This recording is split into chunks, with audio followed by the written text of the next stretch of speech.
Hello students, welcome to English class. This is your book English Grammar and Composition, and we were discussing about past tense. Past tense has been completed by us. Now we will move to future tense. Okay, we will learn structures of different type of future tense. Okay, we have already known that there are four type of future tense. The very first one is simple future tense, then future continuous tense, then future perfect tense, and then future perfect continuous tense. So please open page number 96. Okay, this is future tense.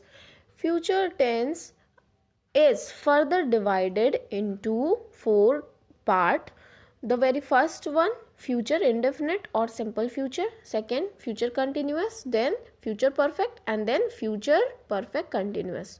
Okay, now we will see simple future tense. What is simple future tense? जब हम बात करेंगे कि काम होगा, ठीक है, work होगा इन फ्यूचर, फ्यूचर से रिलेटेड कोई भी बात होगी वो होगा फ्यूचर टेंस. ठीक है, यानी भविष्य की बात की जाएगी. और सिंपल फ्यूचर की अगर हम बात करेंगे तो सिंपल फ्यूचर टेंस को हम कैसे रिकॉग्नाइज करेंगे? सिर्फ सिंपली गागेगी आएगा. All right, so let's move to structure of simple future tense. So for affirmative sentences there is a structure: subject plus shall will plus verb first form and then plus object. Okay, this is the structure for affirmative sentence. Then for negative sentence, subject plus shall will plus not plus verb first form plus object. Okay, for interrogative sentence, shall will, we will put shall will before subject. Shall will plus subject plus verb first form plus object. And for interrogative negative, shall will plus subject plus not plus verb first form plus object. Let's understand this with an example. For affirmative, जैसे कि affirmative में लिखा है आई शैल गो, मैं जाऊंगा. ठीक है, last में गागेगी आएगा, है ना. अफर्मेटिव के लिए सिंपल आई शैल गो, मैं जाऊंगा. Negative I shall not go, मैं नहीं जाऊंगा. इंटरोगेटिव शैल आई गो, क्या मैं जाऊंगा. Interrogative negative shall I not go, क्या मैं नहीं जाऊंगा. Okay, then move to usage of simple future tense. हम सिंपल फ्यूचर टेंस का यूज़ कहाँ करते हैं? ठीक है, to express an action which begins at a certain future movement. ठीक है, ऐसे एक्शन को एक्सप्रेस करने के लिए जो कि फ्यूचर में कभी एक निश्चित समय पे एक निश्चित टाइम पे शुरू हुआ हो. ठीक है, जैसे कि for example I shall do this work at 7 AM tomorrow. मैं कल 7 बजे इस काम को करूँगा. ठीक है, ये था एग्जाम्पल. अच्छा, नोट में क्या कह रहा है? See, note is very important. We can use will with all persons. With first person pronouns we may use shall instead of will. ठीक है, इसमें क्या कह रहा है कि जो विल है वो ऑल पर्सन में यूज होगा. यानी we have already known that there are 3 type of persons. The very first person में आते हैं हमारे I, we. I for singular, we for plural. And then second person होता है यू दोनों के लिए ही होता है. अगर सिंगुलर की बात की जाए कि तब भी हम यू से ही इंडिकेट करेंगे और प्लूरल में भी यू ही आता है. ठीक है, यू से ही इंडिकेट करते हैं. एंड थर्ड पर्सन में आते हैं ही, शी, इट. फॉर सिंगुलर, अगर सिंगुलर की बात की जाएगी ही, शी, इट आएंगे, और अगर प्लूरल की बात की जाएगी तो दे आते हैं. ओके, तो फर्स्ट पर्सन के साथ में यानी आई और वी के साथ में शैल आएगा और बाकी अदर पर्सन के साथ में विल आएगा. ये सी, इसमें भी डाउट है. इसमें भी मतलब कुछ राइटर अलग कहते हैं, कुछ अलग कहते हैं. अब कुछ कहते हैं कि क्योंकि हम मॉडर्न इंग्लिश की बात करते हैं तो मॉडर्न इंग्लिश में ऐसा भी होता है कि हम विल यूज़ करते हैं, सिर्फ और सिर्फ शैल का कोई यूज़ नहीं है मॉडर्न इंग्लिश में, सिर्फ विल यूज़ होता है। पर हम इस बुक के अकॉर्डिंग चलेंगे क्योंकि बुक में ये दे रखा है कि विल ऑल पर्सन्स के लिए यूज़ होगा, सिर्फ फर्स्ट पर्सन के लिए शैल का यूज़ होगा, तो हम इस बुक के अकॉर्डिंगली चलेंगे। ऑलराइट, जैसे कि अब यहाँ पे कह रहा है शॉर्ट फॉर्म्स। शॉर्ट फॉर्म्स में हम कैसे लिख सकते हैं, जैसे आई विल की जगह, आई शैल की जगह हम लिख सकते हैं आई एपिस्ट्रॉफी देन डबल एल, ऐसे भी लिख सकते हैं। ठीक है, यानी एपिस्ट्रॉफी और डबल एल को हम इंडिकेट कर सकते हैं विल और शैल से। विल नॉट को कैसे लिख सकते हैं, वॉन्ट लिख सकते हैं, सी वॉन्ट लिख सकते हैं, यानी WON एपिस्ट्रॉफी T। ओके, शैल को कैसे लिख सकते हैं, शैल को लिख सकते हैं शैंट, शैंट। ओके, अब क्या कह रहा है, नोट 1 का भी रूल है। ठीक है, नोट जो है, नोट में भी रूल है। तो पहला रूल क्या कहता है, आई विल और वी विल यूज़ होगा जब हम किसी भी बात को एक इंटेंशन के साथ, डिटर्मिनेशन के साथ या फिर प्रॉमिस के साथ बोल रहे होंगे। ठीक है, आई के साथ में विल का यूज़, वी के साथ में विल का यूज़ तब होगा जब हम किसी भी बात को इंटेंशन या डिटर्मिनेशन या प्रॉमिस के साथ में बोल रहे होंगे। Like for instance, I will play here, मैं यहाँ खेलूँगा। ठीक है, ये मेरा मन है, मेरा इंटेंशन है, मैं खेलूँगा यहाँ पे। ठीक है, तो आई के साथ में क्या यूज़ हुआ, विल यूज़ हुआ।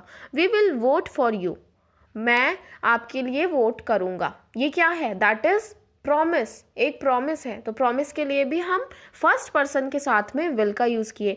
और इसका जस्ट अपोजिट हो जाएगा क्या, इसका जस्ट अपोजिट हो जाएगा जब हम प्रॉमिस की बात करेंगे, डिटर्मिनेशन की बात करेंगे, इंटेंशन की बात करेंगे, तो अदर पर्सन के साथ में यानी कि सेकेंड और थर्ड पर्सन के साथ में शैल आएगा।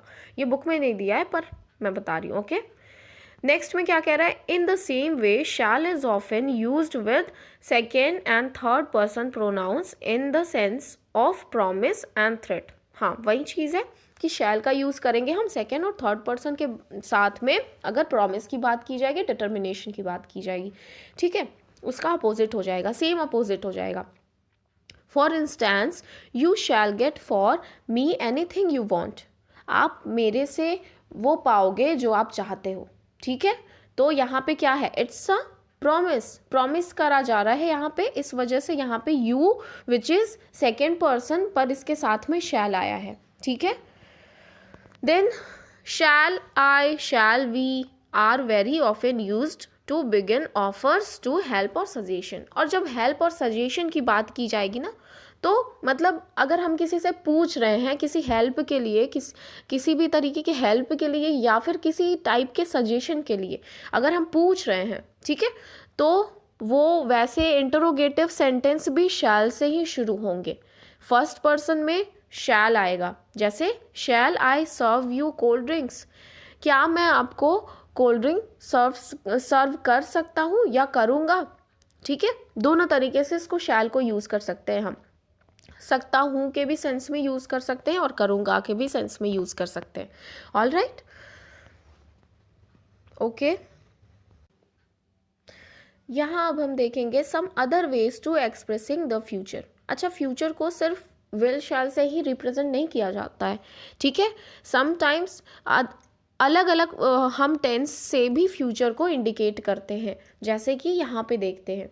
Okay, use of simple present to express a series of intended और planned actions in the future. जब प्लान्ड एक्शन की बात होगी जो कि फ्यूचर में होना है, अब जैसे हमने डिसाइड कर लिया कि मंडे को स्कूल खुलेगा, ठीक है, तो ये हमारा प्लान्ड एक्शन है। ठीक है, हमने डिसाइड कर लिया, हमने प्लान किया है ये, तो इसके लिए हम सेंटेंस में सिंपल प्रेजेंट का यूज़ कर सकते हैं। For instance, our cricket team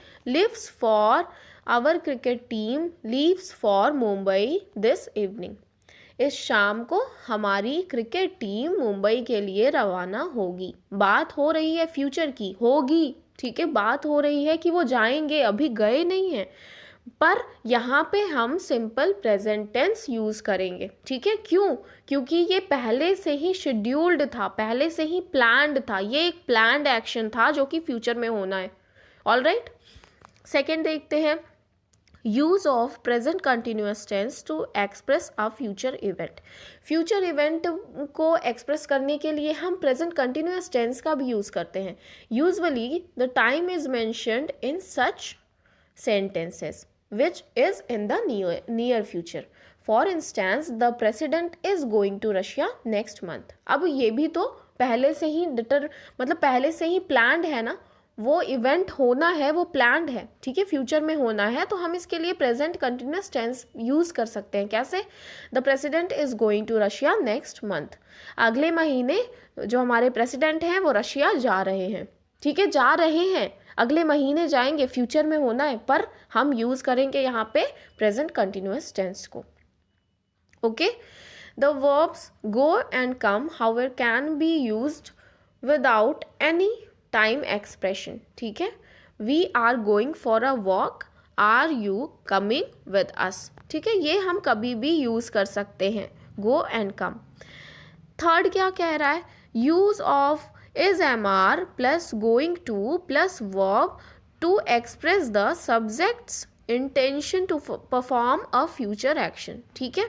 हम कभी कभी is MR जो कि हेल्पिंग वर्ब है plus going to plus verb भी यूज़ करते हैं फ्यूचर एक्शन को, अगर इंटेंशनली हम फ्यूचर एक्शन को दिखाते हैं तो, ठीक है।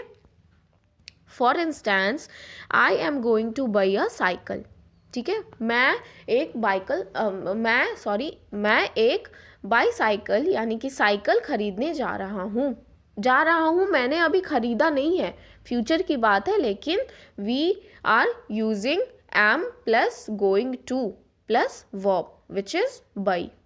ऑल राइट, सेकेंड में क्या कह रहा है, going plus verb is also use to express the speaker's certainty about an event in the near future. अच्छा, गोइंग टू और वर्ब ये दोनों ही सर्टेनिटी यानी कि निश्चितता को दर्शाता है, यानी कि जो स्पीकर है यानी जो ये सेंटेंस कह रहा है, जो बाईसाइकिल खरीदने जा रहा है वो निश्चित है कि वो खरीदेगा, वो निश्चित है इस चीज़ के लिए, इस वजह से वो गोइंग टू बाई कह रहा है, ठीक है, I am going to buy a bicycle. Okay, this certainty is based on some present indication. For example, look at these dark clouds, it is going to rain, ठीक है। अब यहाँ भी सर्टेनिटी दिख रही है कि अगर जो क्लाउड्स हैं, जो बादल हैं, वो अगर काले हो रहे हैं, घने हो रहे हैं, तो निश्चित यहाँ पे बारिश होगी, फ्यूचर में होगी, लेकिन यहाँ पे बोला जा रहा है look at these dark clouds, इन जो काले घने बादल हैं उनकी तरफ देखो, it is going to rain, ये बारिश करने वाले हैं, ठीक है, बारिश करने जा रहे हैं, ठीक है, बात हो रही है फ्यूचर की, लेकिन हम यहाँ पे यूज़ कर रहे हैं क्या, helping verb plus going to plus verb.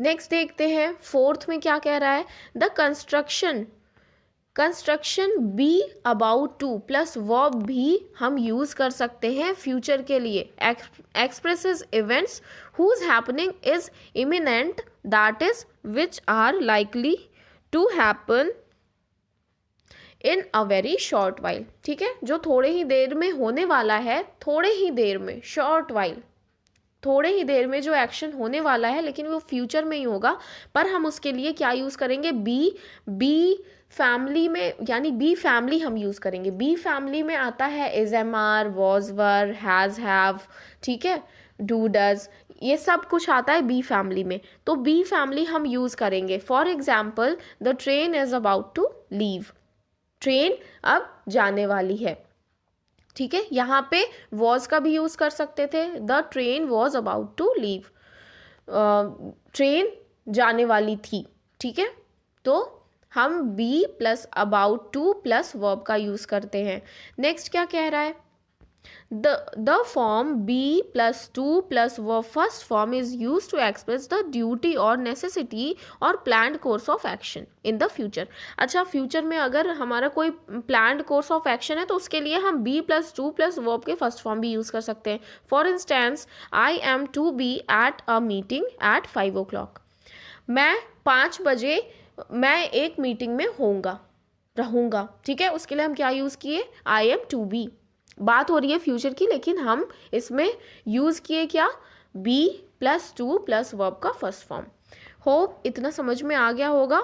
Let's move to future continuous tense.